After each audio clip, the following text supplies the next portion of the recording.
Al, it's a great pleasure to be here with Rahul Gandhi and with a not quiet audience. I think we've already discovered a lively audience. And there's a lot to discuss. I'll just keep a vague eye on the time, including the most recent election. But I'd like to start, if I may, with a higher altitude perspective of how we got here. Situation where Modi's still got a third term in spite of having had his wings clipped. How did India reach this situation, the country of pluralism, secularism, your family's great role?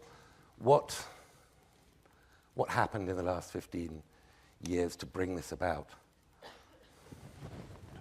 I mean, I think, first of all, of course, Mr. Modi has a central role in it.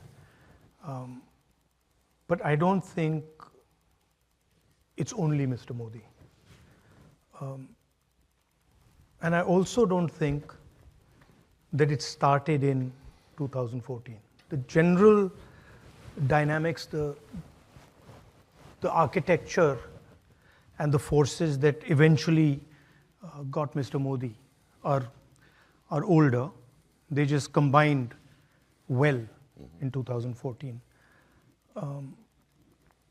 And I think India has had this fight. Modern India has had it embedded in it, the fight for and against the Constitution. Mm-hmm. And that's really the heart of it. The idea that all Indians should be equal, all Indians should be valued and treated in the same way versus a hierarchy. And the idea that, there is a hierarchy in India, a caste hierarchy, and that should be defended at all costs. So this is the conflict, and it's not a new conflict. I mean, if you go back in Indian history, you can go back 1,000 years, 2,000 years, you'll see this conflict. And there it's a philosophical battle, and then it has its political structures. So your family, I mean, I know everybody here will know, but it bears repeating. Your father was Prime Minister, your grandmother, Indira Gandhi, was Prime Minister, your great-grandfather, Jawaharlal Nehru, was leader of the independence movement and the first Prime Minister of post-colonial India, the greatest and the longest-serving Prime Minister. And your great-great-grandfather, Motilal Nehru, was obviously co-founder of Congress and therefore of the independence movement. There's nobody better than you, and looking back at your family history and at the sort of dramatic saga of India post-independence and pre-independence, to sort of stand back and ask, well, were there moments where, because your party was so much the natural party of government, that it became complacent, that it wittingly or unwittingly helped pave the way for this extraordinary period of Hindutva, which we'll get onto in a moment, may be receding, may or may not be receding, but is the self-analysis Congress should do, even now, to figure out how we got here? No, look, politics ebbs and flows, right? And it's a contest, it's a competition, and you go up and down in that competition. And that's just part of it. I think the way I view it, that this has given us and the India Alliance as a whole a lot of space to think about how we go forward. I think the politics in India has fundamentally changed. And so, from our perspective, what we see, and some people would agree and some people would disagree, but what we see is that there's a clash of visions. We don't agree with Mr. Modi's vision. We fight it. And for us, we are trying to now put in place the basic foundation, the basic building block of a new vision for the country. And the Congress Party has periodically done this. It's not the Congress Party. I mean, if you look at the Congress Party and you compare it to other political parties, it has this ability to reinvent itself, right? So you look at the 70s, the Congress Party nationalizes the banks, and then it does a complete U-turn, in the 90s, and then is going with liberalization, with, open economic architecture. So I think there's a design element in the Congress Party that has been put in place by Mahatma Gandhi, and it has certain qualities as a political organization which are very powerful. I mean, I was watching the elections, and there was a point in the elections when we sat down with our treasurer, and he was saying, look, the bank accounts are frozen. Now, how are you supposed to fight an election if your bank accounts are frozen? And so we were like, okay, we're done. That was the reaction, and we really didn't have an answer. But then the Congress Party fought an election with their bank accounts frozen, and has basically destroyed the idea of Modi, right? So it has, and you can see it because when you see the Prime Minister now in Parliament, and I come face to face with him, he's psychologically trapped, and he basically cannot come to terms. He cannot understand how this has happened, right? So it's, for me, sitting in the Congress Party and watching it is quite an amazing thing, because it's a political party, but then it's a whole set of ideas. And now looking back, I mean, I realized that the Congress Party fought the British Empire. And there's a reason the thing survived that. And it's in the basic architecture of the party. Now, sometimes the party goes away from that architecture. So I differentiate between the Congress idea, the Congress philosophy, value system, and the party organization. And they don't necessarily 100% overlap. But when they start coming close, then it starts to become very powerful. Okay, let's get into the election. I mean, as you say, it was not fought on a level playing field. I think it's fair to observe with your frozen bank accounts, what's happened to my profession, the media in India, is quite dramatic. Restrictions. And of course, you had a prime minister who was expecting not just a hat trick, not just a third consecutive victory, but to lift his majority from what I think it was 303 he had in the last Lok Sabha out of 543, a clear majority, to 370 up to 400, a super majority. And in the event, gets 240. Now, with your bank accounts frozen and the media playing field not being level and all the rest, how do you explain this? Is this because you formed this India alliance and had essentially power sharing of who ran where? Is it because the fruits of growth really weren't trickling down to most Indians in what is objectively a very high growing economy? Or was it a more principled thing, backlash against Hindu nationalism? Was it all of these or something I haven't mentioned? No, multiple things came together, right? So, for example,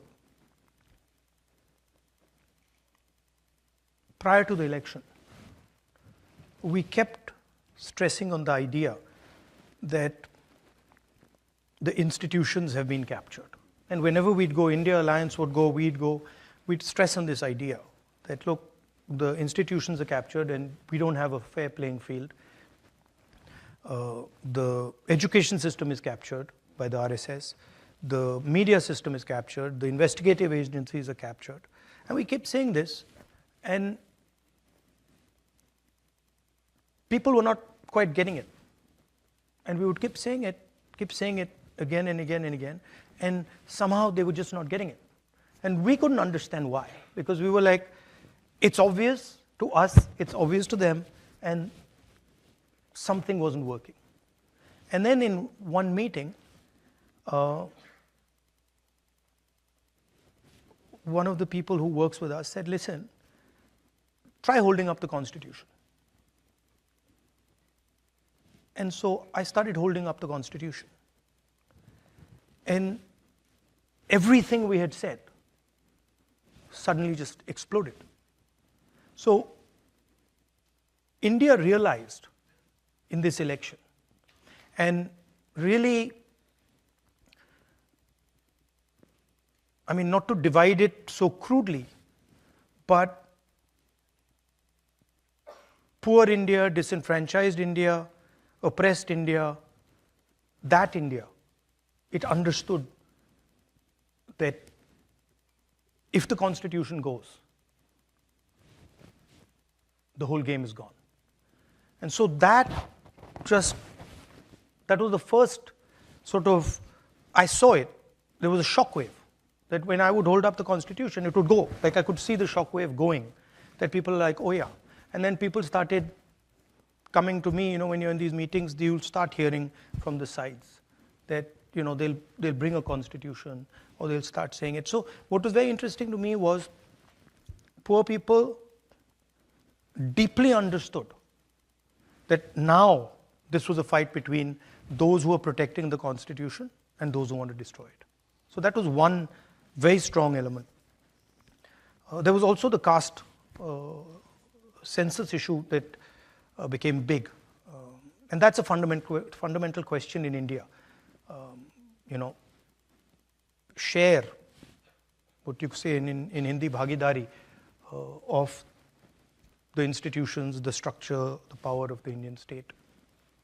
So these things suddenly started to come together. And at some level, I was frankly blown away by the wisdom of India.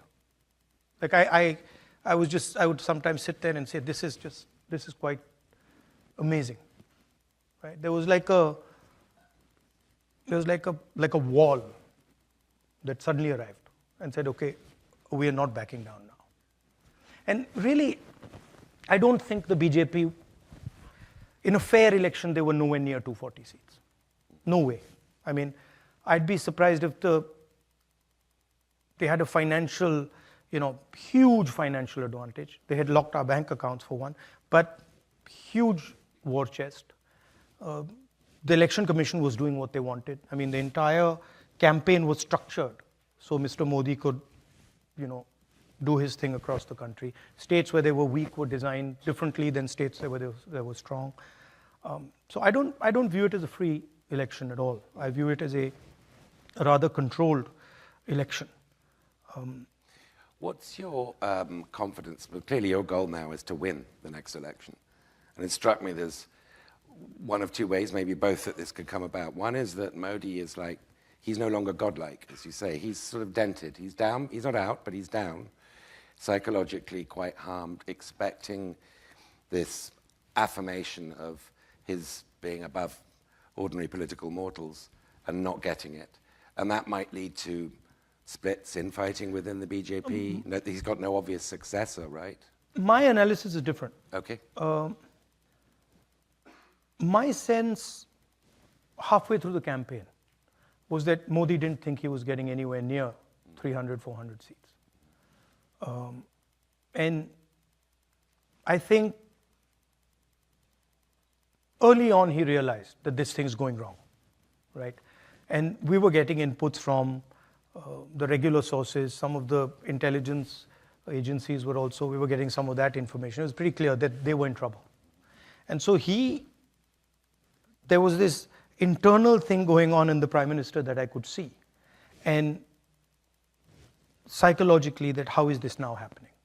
Because he's a person, as you know, he was in Gujarat many years, never faced political adversity, then Prime Minister of India, and suddenly this idea started to crack.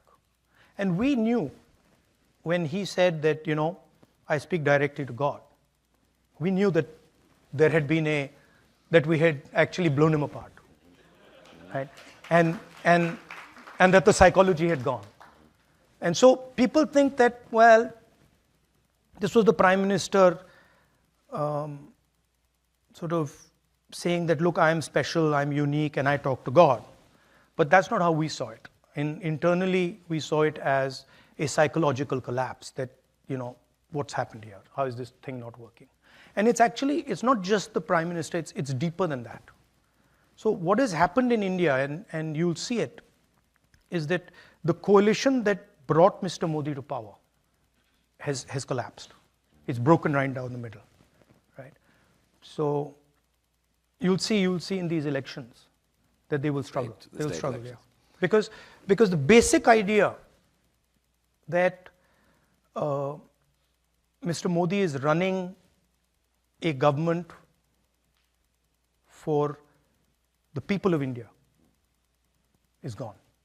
Now the idea has been replaced. 2-3 ideas have replaced it. Number one, that there is a huge nexus between the government and 2 or 3 really large businesses. 2, that the lower castes, particularly the OBCs and the Dalits, have been taken for a ride. And this is very strong right across the board. And I mean, we poll it, we can see it. You promised during the campaign a caste census so that you could then update the share of public sector jobs. Well, you could expand the share of public sector jobs reserved for lower castes. See, there's the elephant in the room, right? Is when we talk about capture of institutions, when we talk about businesses, when we talk about the media, the elephant in the room is that 90% of India, OBCs, Dalits, Adivasis, they don't play the game. They're not even in the game, right? And that's really the elephant in the room. So the caste census is a simple exercise. And actually, it's more than the caste census. Caste census is one of 3 ideas. It's a simple exercise to say, okay, we've been, we got independence 1947. We've been going for a while now. Let's see how have the lower castes, backward castes, Dalits, how have they integrated into this system? What is it actually that they're participating in? And frankly, we've got the data. We've done our homework, we've got the data. And I can tell you, out of the top 200 businesses in India, right, there's almost no ownership of 90% of the population. I can tell you that in the highest courts of the country, there's almost no participation of 90% of India. I can tell you that in the media, national media, anchors, journalists, there is 0 participation of lower caste, OBCs, Dalits, Adivasis, right? So, and the people know this. It's not that this is not known. The large mass of people understand this, and they look at India and they say, okay, where is our participation? And the idea of the caste census is simple. We've not taken any policy position. We're just saying, look, we want to understand, we want a snapshot to understand where we at. What is the participation level of lower caste, Dalits, OBCs, poor general castes, right? And that's really the caste census. Now, there are 2 other components, which we have also said, but have not really been put out that much. One is the idea of a socio-economic survey. So we want to not only understand how many Dalits there are, how many OBCs there are, but we want to understand what their social position looks like, what their financial position looks like, what their economic position looks like. And the third component, which I think is very important, is we also want to understand, we want to take a look at India's institutions. We want to look at the media, we want to look at healthcare, we want to look at education, the owners, the structures that deliver these services. And we want to get a sense of what is India's participation in these institutions. So these are an institutional survey, a socio-economic survey, and a census. Is there any reason why you wouldn't expand that to include the role of Muslims in modern? They're included in that. It's So not they're just Muslims. included in the OBC. It's minorities. Category. No, it's Minorities, everybody. Muslims. It's Okay. even if you look at the general caste, you will find that there is a huge divide between poor general castes and well-off general castes, right? And that's the same for minorities, it's the same for Adivasis, it's the same for OBCs, it's the same for Dalits. I mean, the reason I pressed you on that is because older people in this audience, and maybe some of the younger ones, will remember in 1992 when VP Singh's government announced it's expanding the government reservation system to other backward classes, not just Dalits. That's when L.K. Advani, the BJP leader, launched his Rath Yatra on Ayodhya, which resulted in the vandalism, the destruction of the Babri Masjid. So there is this sort of chemical interaction between caste and Hindutva reacting against it, mostly upper caste-led Hindutva. So you competent to the politics of this? I mean, because this has a history, right? Look, from our perspective, if we talk about a nation that is going to progress, and if we talk about India becoming a modern nation, we have to ask the question about participation of 90% of our population. We can't just ignore it, right? There's just no way we can ignore it, because frankly, if we go down this path, it's not sustainable, right? So it's not a question of caste or religion or Hindutva or anything else. It's a question of fairness. I frankly, as a politician, I don't want to live in a country where 90% of the people do not have access to opportunity. I'm not interested. So that's my position. And of course, many people would disagree with it. Many people would say, and the BJP and the RSS do say, that look, don't ask this question. Let a small minority of people just take all the fruits of the country. Now that's the fight, right? I mean, Mr. Adani and Mr. Ambani are a small component of that. They are a huge component in the business world, but they're a small component if you look at the entire picture. Mm-hmm. I want to keep an eye on the time because I want to leave at least 20 minutes for questions. So we've got a couple more from me, if I may. Let me play. Can I just say one more thing? I'm of the view, and I think most people who are involved in this will agree with me, that this is now an unstoppable idea. So if somebody thinks that now they are going to stop 90% of India from asking these questions, from demanding a census, from asking the question about how much participation do they have in our institutional structure, I don't think it's going to work. I think that the pressure is way too powerful. But assuming, and I'm sure you're right, that this survey does produce the kind of picture in detail that you've just outlined, what would be the policy implications? Would it be larger reservations for... That would depend on what comes out of these studies, right? But if you ask me personally, I think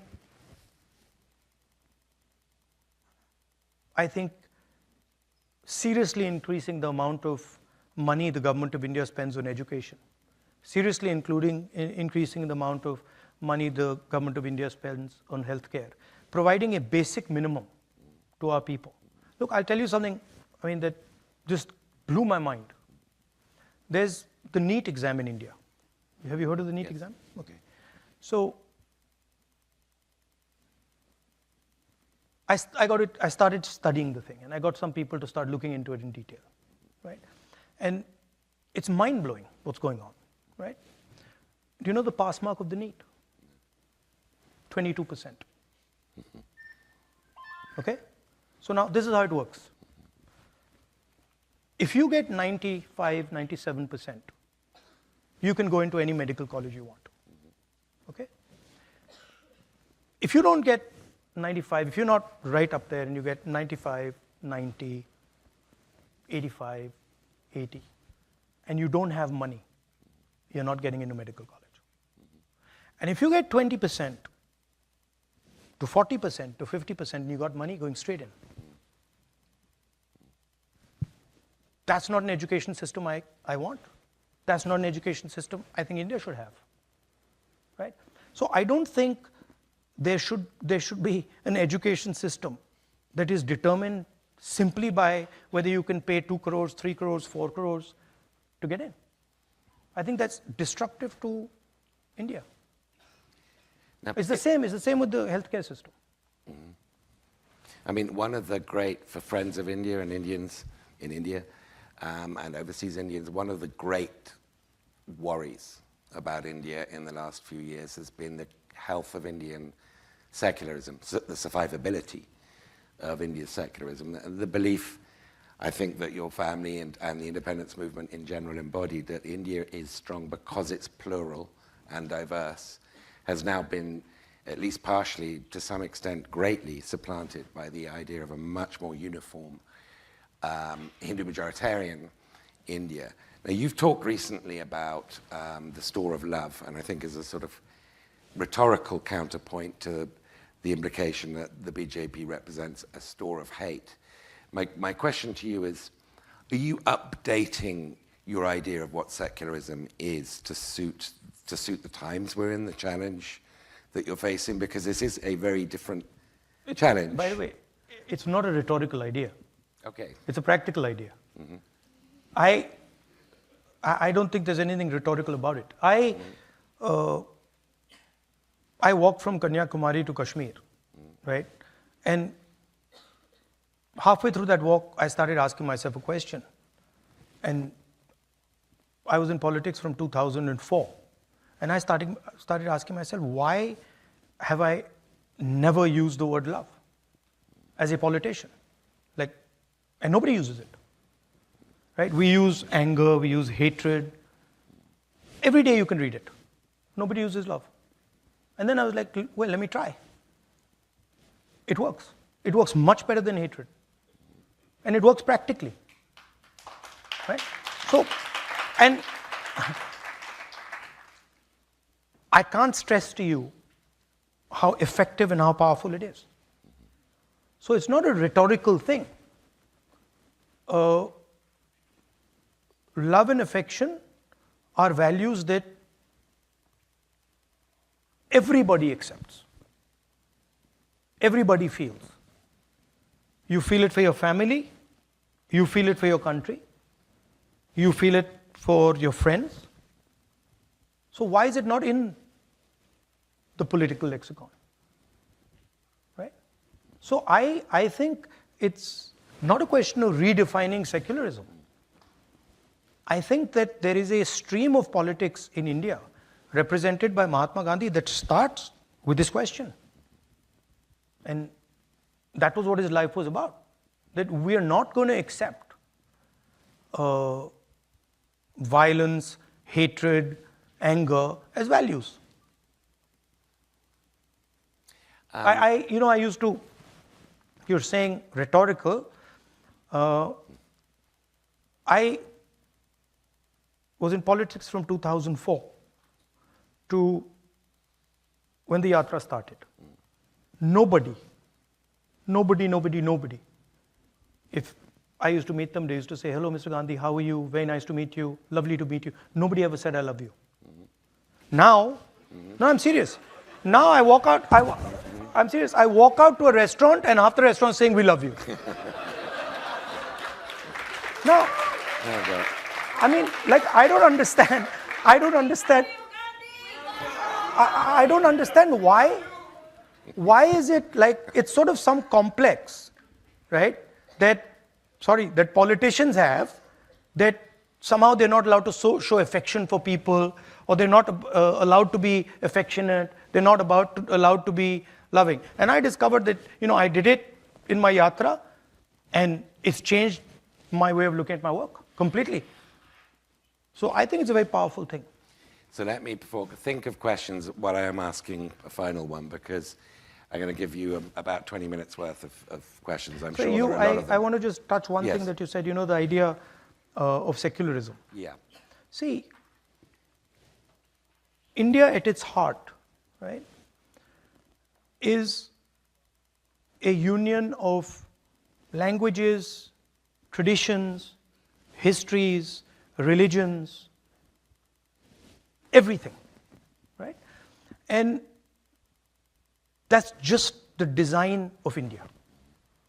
When you have lunch here, you get first course, salad, first course, second course. We don't get any of that. We get a thali with everything placed inside it. Right? And nobody is sitting there saying, okay, what's the first course? What's the second course? No, they're like, it's a jumble. And all the food has the same value. Right? Nobody says, what I'm going to do? I'm going to take the dal, I'm going to separate it from the rice, and I'm only going to eat the rice, I'm not going to eat the dal. Right? So this idea of mixing and merging, this is India. And in India, this is a very deep philosophical idea. When Indian people go to a temple, or when Sikh people or people from any religion in India go to their religious places, what they're doing is merging with the deity. Right? They're doing this. And that is the nature of India. You can't remove it. And the misunderstanding that the BJP and the RSS have is that they think that India is a whole bunch of separate things. It's not. So we don't need to redefine anything. It's already there. I can't help, and this will be my last question, I can't help branding this the Rahul Gandhi Love Actually campaign. This Got away we want. This has got to. But put it's a lot more fun. Yeah, no, I'm feeling you go that. in politics, you go and then you shout at that guy, and then that guy shouts back at you, then you abuse him, then he abuses you back. It's boring stuff. It's tiring, So between now and... Like, you'll be surprised. I mean, you will be surprised, but I don't actually hate Mr. Modi. I don't.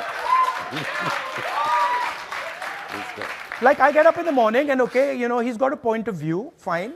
I don't agree with his point of view, but I don't hate him. And in fact, in many moments, I empathize with him.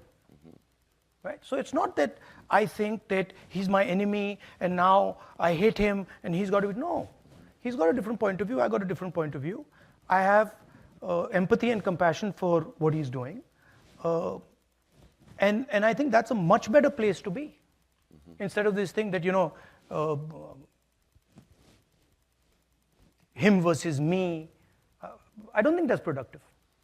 Just very briefly explain, and I know it's hard to do it briefly, and I accept your point that love actually thing isn't just rhetorical. I stand corrected. What's the practical route between here and your victory in 2029, 28, 29? I mean, giving India and it's not just me, it's millions of people, young people, giving India a vision that gives them hope. That's it.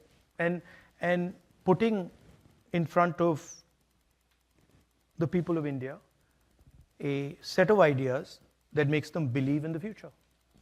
Today, India, and I, not to be arrogant, but I have spent more time than most walking my country.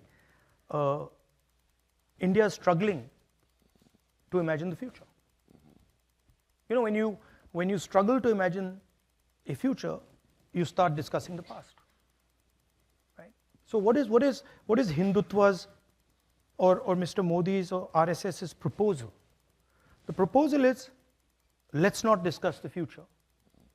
Let's talk about the past. And that's very dangerous for a country like India, the scale of India, and it's also boring. It's boring. Okay, I don't know whether there are mics. Yeah, so, okay, first of all, the young lady, and then they'll go up there. There's a young lady here. Do we have microphones, or are people... Oh, sorry, you have to... Oh, all right, don't stay in place. You have to queue up. So I didn't realize the system. Oh my God. But yeah. You have to queue up for Okay, this. yeah. So we need them to be efficient questions. So, oh my goodness, this is a movement. because of the volume of questions, please keep them as short and direct as you can. Yes, So please. I wanted to ask you to elaborate on your definition of secularism. Is it the absence of religion in the state, or the civil equality of religion within the state? And I specifically wanted you to apply this definition to the Uniform Civil Code, because that is a very important topic in India today. And how would, if Congress did achieve a majority in the parliament, how would Congress go about reforming and creating their own Uniform Civil Code if they do want one? Look, Thank you. The basic idea is respecting people's perspectives, okay? And believing that all Indian citizens have a unique and different perspective, and they should have a space to have that perspective. And that includes religion, it includes language, it includes the clothes you wear, it includes the food you eat, it includes everything, right? BJP is proposing a uniform civil code. We haven't seen it. We have no idea what they're talking about. So for us to comment on it doesn't make sense. When they pull it out, then we'll have a look and we'll comment on it. But when you talk about, may I ask a follow-up? But I think not. Okay, I'm sorry. I mean, because I'm sure there'll be variations. You can ask me the follow-up afterwards. There we are. Are we probably going to be even-handed? So yes. Hello. Mr. Gandhi, you lead the Indy Alliance, which is seen by many as an alternative to the BJP-led NDA government. Looking at the 2024 Lok Sabha elections, your party was not able to agree on seat-sharing policies with your alliance partner, which was Mamata Banerjee's TMC. You also have alliance partners like the Hindutva-based Shiv Sena UBT. My question is, if elected, how will you effectively run a government with such a divided coalition that cannot seem to agree on anything except for the removal of Prime Minister Modi? No, actually we agree on a lot. We agree that the Constitution of India should be defended. Most of us agree on the idea of the caste census. We agree that two business people, namely Mr. Adani and Mr. Ambani, shouldn't run every single business in India. So for you to say that we don't agree, I think is inaccurate. Second thing is that all coalitions are negotiations, right? So a certain amount of to and fro will always take place. That is perfectly natural. There's nothing wrong with it.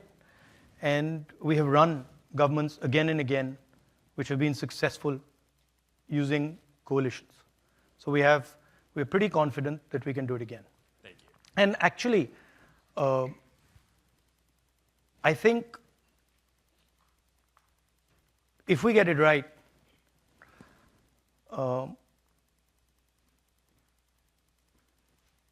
we would, it's not India Alliance. That's a BJP framing. It's India Alliance. What's the last word stand for? What does the A stand Alliance. for at the end? So wouldn't it be redundant to say India No, Alliance? it's not. It's not. Because the whole idea of the alliance was to put across to the people of India that India is being attacked. And it was very successful. And generally the BJP people say India Alliance, but everyone else in India says India Alliance. Thank you. Have a great day. Thank you. Yes, please. Hello, Mr. Gandhi. Welcome to the Hilltop over here. My name is Nikash Harpanhalli. I am from Dallas, Texas, and I'm gay and Indian American. Last October, the Indian Supreme Court refused to legalize same-sex marriage. So my question for you, as well as Congress, as well as the India Alliance, is what is the future for Congress's policy towards gender and sexual minorities on the subject of love? What might that future look like in the next 4 years as BJP government continues?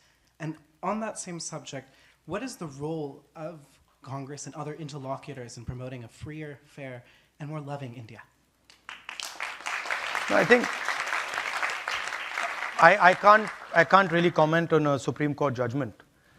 But what I said earlier, from our perspective, what you want to do, how you want to live your life, what religion you want to follow, what you want to wear, what your sexual preferences are, is your business. It's not our business. And for us, we would defend your right and everybody else's rights to express themselves and to live in a way they think fair.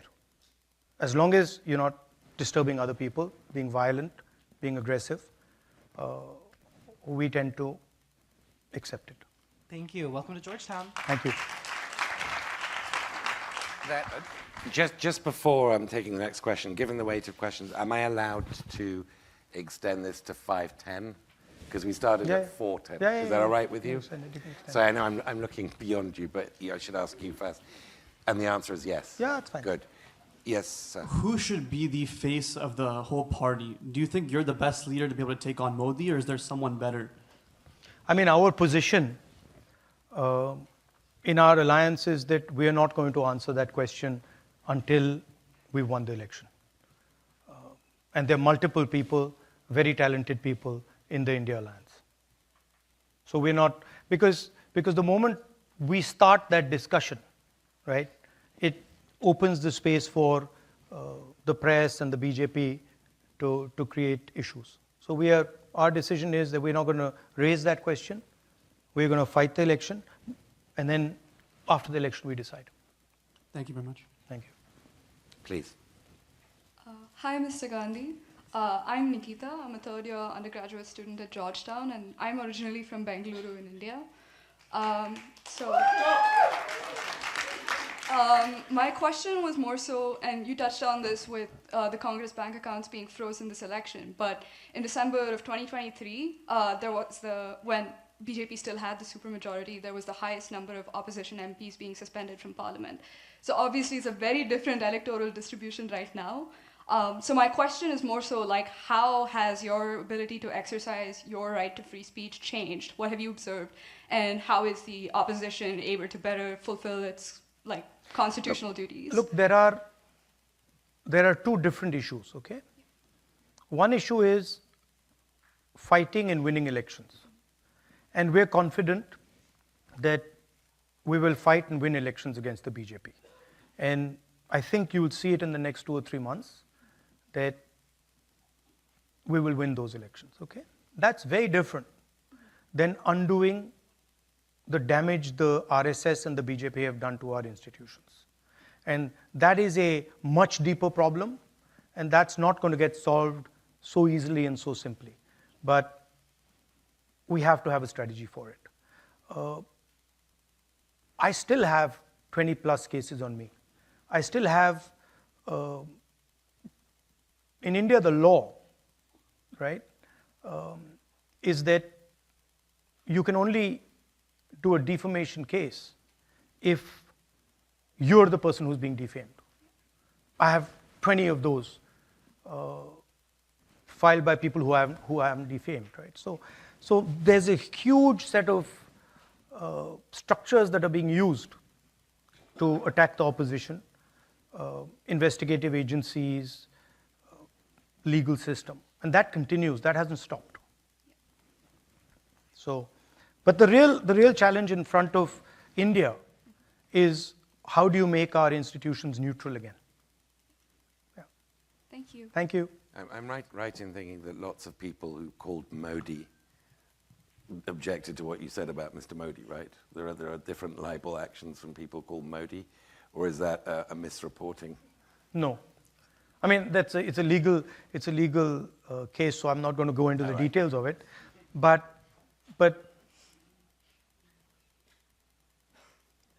yeah, I won't go into the details of it because it'll get me into trouble. Fair enough. Hello, Mr. Gandhi. My name is Himank. I am a recent MBA student from UC Berkeley. I came here to see you and meet you. One, really admire your courageous attempt at bringing vulnerability into politics using words like love. That's indeed very rare. I also did a small census in my class of all the Indians who were in my classroom.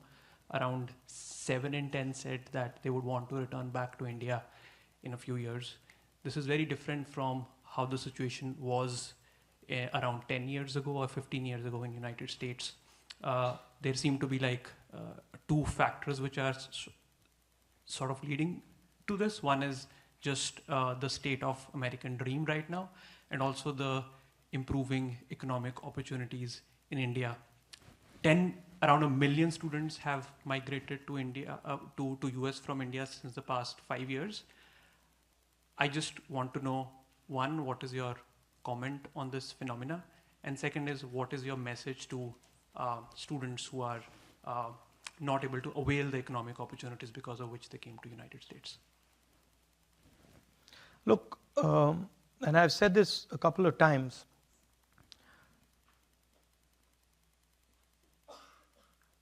if you looked at global production in the 40s, 50s, 60s, you would find that it was carried out by the United States and by the West. Okay? If you wanted to buy a car in the 60s, you'd want to buy an American car. If you wanted to buy a refrigerator, you wanted to buy an American refrigerator. And the West and India handed that over to the Chinese, right? So the reality is that the cell phones you're using, the shirts you're wearing, the shoes you're wearing, most of them are not made in the United States, they're not made in Europe, they're not made in India, they're made in China, right? So there are two activities that countries can do. One is the organizing production. The second is organizing consumption. China organizes production. The West, India, America organizes consumption. China also organizes consumption. So Uber is organizing consumption. Ola in India is organizing consumption. Foxconn is organizing production. Elon Musk organizes production. The components of his car, of course, come from China. The batteries come from China. The motors come from China. And the problem is that a large country like India simply cannot get away with not organizing production. It just won't work because you will not create the amount of jobs that you need. That's what's happening. So if you look at India, you'll find that there is an IT industry. 1% of the population, 2% of the population, 3% of the population. But if you're a young person who wants a blue-collar job, it's not available. And the only way that job is going to get available is if you start producing, right? And India has just stopped producing. You look at our top businesses, Adani, Ambani, the big guys, they don't produce anything, right? So that's the real question. Now, there's a whole set of structures that don't allow production. Our GST is anti-production. Our GST is entirely designed to incentivize consumption, right? So you have to change completely the architecture of what you're doing. Our district, we call our district, we call them district collectors, right? There should be district producers. Right? We need to think about getting into the act of production. And we're not doing that. And there's a reason. Because the large monopolists don't want India to produce. It's much more convenient just to sell Chinese product. Right? You get a rent on it. You sell it in India. You don't have to go through the rigors of production. You don't have to deal with the labor problems. You don't have to deal with the conflicts that production require you to deal with. And you make huge amounts of money. But it's not sustainable. And you can see social tension rising. You can see unemployment numbers rising. So that's really what India has to think about. You have, every district in India has something unique they produce.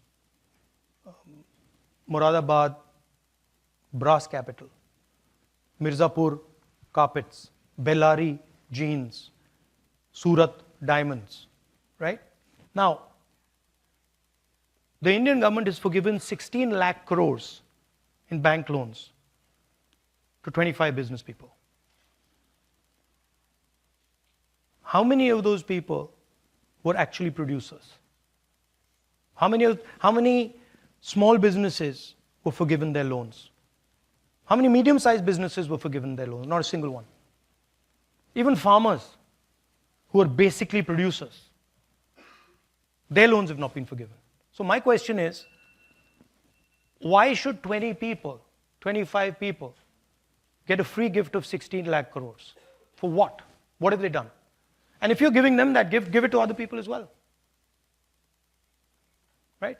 So these are the type of questions that India will have to deal with. Now, to say that India can't produce is wrong. Because I can tell you examples where India is producing. I can tell you that Tamil Nadu does quite a good job at production. I can tell you that Pune does quite a good job at production. I can tell you parts of Karnataka are pretty good at production. But the entire system is designed so that they can't succeed. Try. Go and talk to some of the guys. Go and talk to some of the guys who are trying to build automobiles and scooters in India and see what they say. The entire system is rigged against them. So that's what you have to think about. Thank you. We've only got a few minutes left, so if the last 2 or 3 questioners could be efficient, please. Absolutely. Namaste, Rahul Gandhi ji. My name is Apurva Ramakrishnan, and well, because in your talk you did mention caste and reservation, I'm going to throw you a hardball question. In that, I would specifically like to know your thoughts and your party's thoughts on at what point, if at all, would we move away, or would you move away from the idea of caste-based reservations being a permanent solution to the underlying grassroots issues that necessitate such reservation-based systems? At what point would we as a society, but more importantly, you and your party, look at caste as caste-based reservations as a treatment of the symptoms and not the actual problem? Why do you say caste-based reservations are treatment of the symptoms? Because I believe that the reservations, when they came about historically as well, were there to provide equal access to opportunity. And the issue is, even today, the access to opportunity is where the lag is there. And do you think there are better ways to strengthen our systems institutionally at the grassroots levels than the caste-based reservation? Well, let's look at the numbers. If you look at the Indian government, and you look at, there are 70 bureaucrats who run the Indian government, secretaries to the government of India. These are the guys that take pretty much all the financial decisions in the government. Okay? If you add up Dalits, tribals, OBCs, they come to 73%.